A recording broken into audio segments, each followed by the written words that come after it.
Welcome to Dr. Warwick's podcast channel. Warwick is a practicing cardiologist and author with a passion for improving care by helping patients understand their heart health through education. Warwick believes educated patients get the best health care. Discover and understand the latest approaches and technology in heart care and how this might apply to you or someone you love.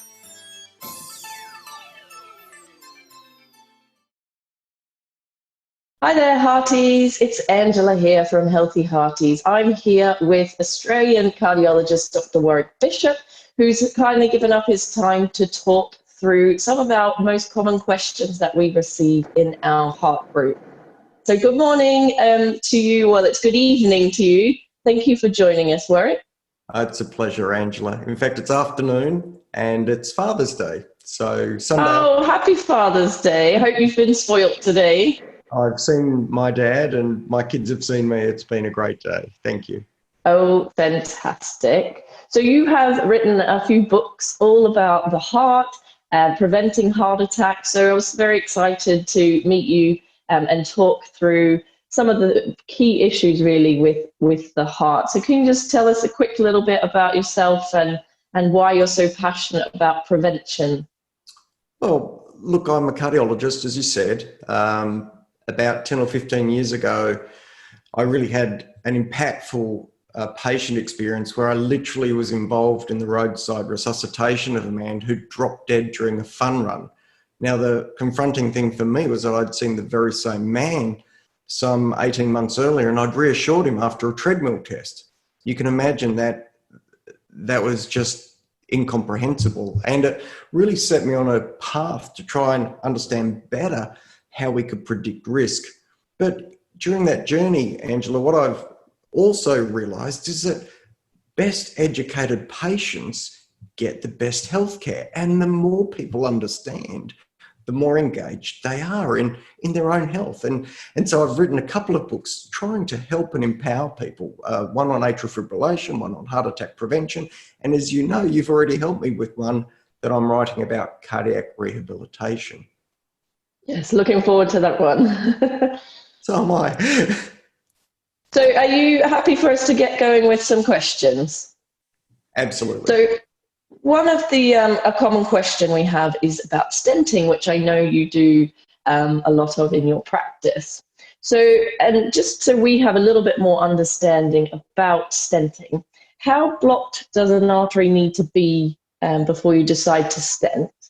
And then after someone's had those one or two or more stents put in, if they've still got leftover blockages, should they still be worried about those?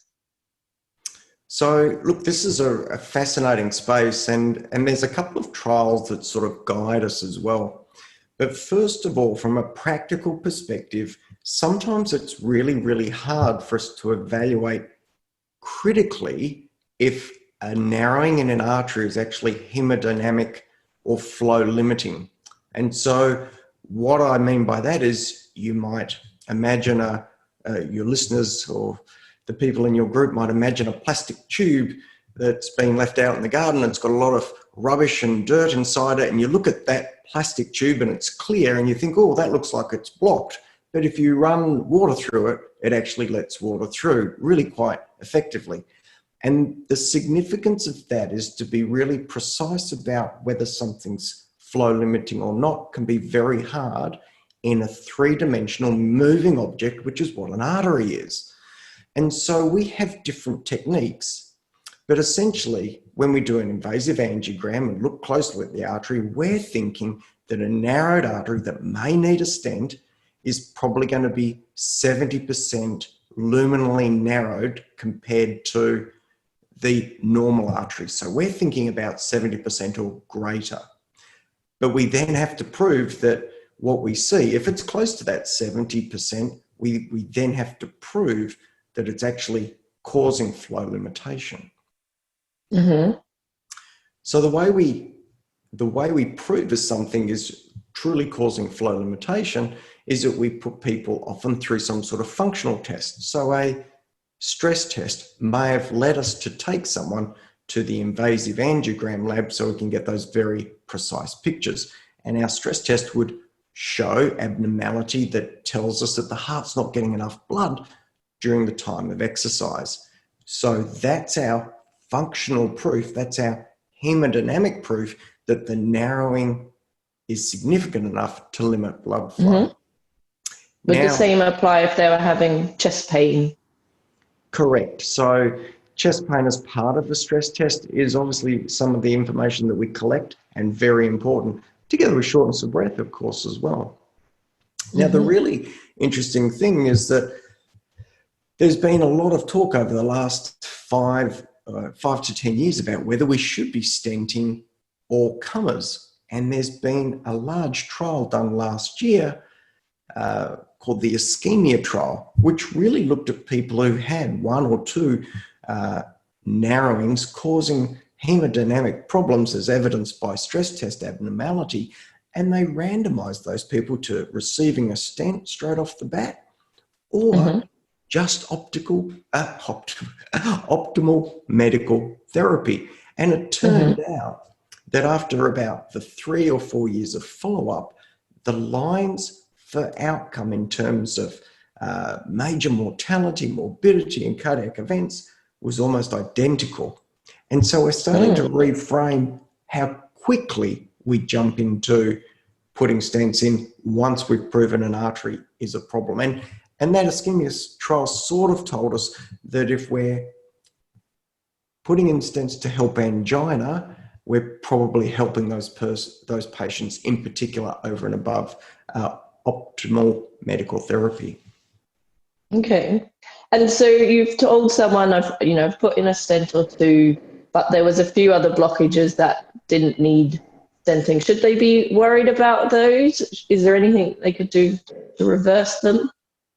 Yeah, so there's no question that if we found someone who needs stenting, they'd be on a group of drugs which are no-brainers. So they would be on aspirin, and then they'd be on a second sort of fancy aspirin after their stent, which might be called clopidogrel or prasugrel or ticagrelor or Brilinta. But if you've had a stent, you'll be taking 2 fancy a fancy aspirin and a normal aspirin. We call that dual antiplatelet therapy. You'd also be guaranteed to be on a cholesterol-lowering agent because we have enough research to tell us if you've required a stent or you've had a heart attack or you've had a bypass or a stroke, that putting those people on cholesterol-lowering agents reduces future events. Well, in the last year or 2, we've had some major trials come out.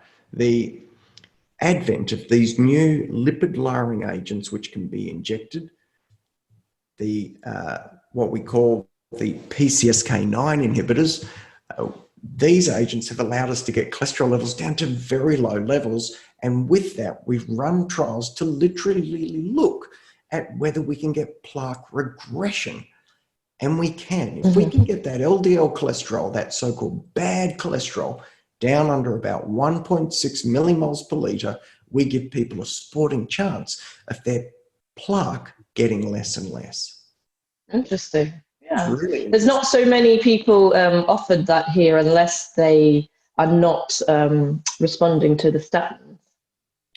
So these new agents, they're quite expensive. They run at about 10,000 to 15,000 Australian dollars a year, which is probably 5,000 to 7,500 quid. So they're not cheap. So we have them for a condition called familial hypercholesterolemia, where people have extraordinarily high cholesterol levels and will die prematurely without proper therapy. But we also have it for our very, very high risk people who have had perhaps subsequent events on maximal therapy. So they are restricted. I guess behind the question, people are just saying, should I be worried? Am I a ticking time bomb if I've got a few 50% ones that you didn't stent? Is that the stress behind the questions, I guess? So the answer to that is that there is absolutely no suggestion from the literature that we should be stenting those intermediate non-flow limiting lesions. And the literature even questions whether we should be running in and stenting the clearly hemodynamically significant lesions. So the answer is don't fuss, but do take your tablets and do demand that your cholesterol is properly managed. But together with that, also get the blood pressure down, because blood pressure has a role in driving further plaque formation. So blood pressure under control, cholesterol under control, good exercise and good eating. And of course, yes, and all the lifestyle measures, and live a healthy and active life, and do all the prevention stuff, which I know you're keen on as well. Absolutely. Yeah, good. Okay, well, great. Thank you very much for that. Well, look, I was going to say, just before we wrap up on this particular topic, which is fascinating, I hope hope the hearties enjoy it. I'd just like to say to you, as we were saying before we commenced this interview, that I've got a whole lot of resources that I've put together for my Healthy Heart Network, which I'm that would be fabulous. Very happy to extend to you and your hearties. Thank you. We've got podcasts, newsletters, videos, a whole range of bits and pieces to help support and educate people with cardiac interest, and to try and give them, as I've said to you before, best educated patients get the best healthcare. So, thank you for that. Yeah. Pleasure. I understand you're going to put a link for that below. Yes. If you share the link with me, and then I'll pop up below so all the hearties can take a look. And then, as you say, a good thing that I would recommend is going for a walk while listening to a podcast. Perfect. So ties it all in together. Well, thank you for your time, Warwick, and have a fabulous Father's Day. Thank you so much, Angela. You have been listening to another podcast from Dr. Warwick. Visit his website at drwarwickbishop.com for the latest news on heart disease. If you love this podcast, feel free to leave us a review.